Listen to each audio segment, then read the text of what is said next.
चलिए दोस्तों, सुनते हैं आज हम सभी विक्रम और बेताल की कहानियाँ, जो 32 कथाएं हैं और 32 पुतलियों के मुख से कही गई हैं।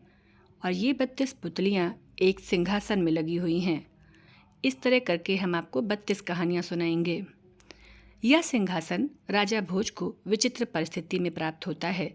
एक दिन राजा भोज को मालूम होता है कि एक साधारण सा चरवाहा अपनी न्यायप्रियता के लिए विख्यात है, जबकि वह बिल्कुल अनपढ़ है तथा पुश्तैनी रूप से उनके ही राज्य के कुम्हारों की गाय, भैंसें तथा बकरियां चराता है।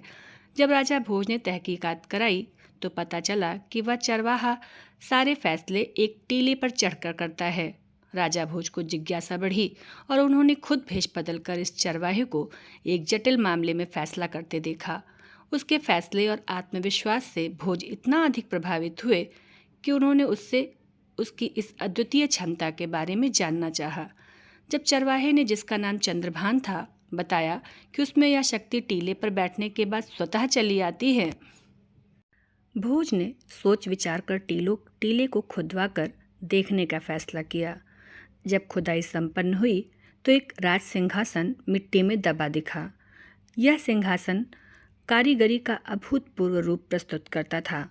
इसमें 32 पुतलियां लगी थीं तथा कीमती रत्न जड़े हुए थे। जब धूल मिट्टी की सफाई हुई तो सिंहासन की सुंदरता देखते बनती थी। उसे उठाकर महल लाया गया तथा शुभ मुहूर्त में राजा का बैठना निश्चित किया गया। जो ही राजा ने बैठने का प्रयास किया, सारी पुतलियां राजा का उपहास करने लगीं। खिलखिलाने का कारण पूछने पर सारी पुतलियां एक एक कर विक्रमादित्य की कहानियां सुनाने लगीं तथा बोली कि इस सिंहासन पर, जो कि विक्रमादित्य का है, पर बैठने वाला उसकी तरह योग्य, पराक्रमी, दानवीर तथा विवेकशील होना चाहिए। तो दोस्तों, अब हम सारी पुतलियों की कहानी दूसरे भाग में सुनेंगे।